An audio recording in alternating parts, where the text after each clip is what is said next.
Sa gitna ng usapin sa International Criminal Court laban kay dating Pangulong Rodrigo Duterte, ay nagkita dito sa Japan sina Senator Rodante Marcoleta at Japanese human rights advocate na si Shunichi Fujiki. Tinutukan ng kanilang pag-uusap ang international support, political implications at mga posibleng susunod na hakbang kaugnay ng kaso.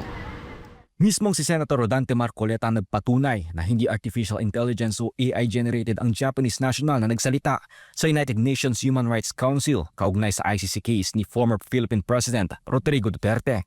Ayon kay Marcoleta, nakamamangha na may isang banyaga na nakakaunawa sa sitwasyon ng dating Pangulo. Natutuwa ako dahil parang hindi siya... Parang Pilipino siya eh.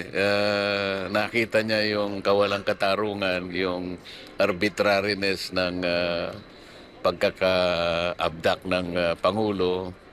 Wala man lang due process.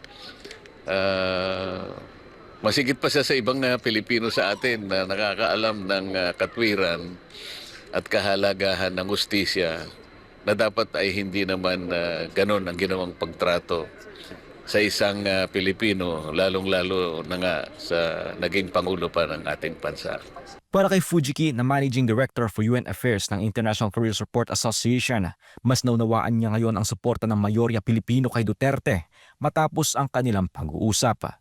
Yeah, I really feel that former President Duterte is very much loved by their own people, and as a leader of the country, what he is doing, he has been done, is really right things to protect their nation, protect the people of the nation. Sa pulong na inorganisa ng Republic Defenders for Peace and Unity o RDPU, tinalakay ang posibilidad na magsagawa ng mga conference. Layunin nitong ipaliwanag sa Japanese community ang issue kaugnay kay FPRD. I really hope that the Filipino people can unite and then fight against this injustice. This is what we think, what I think. Yeah.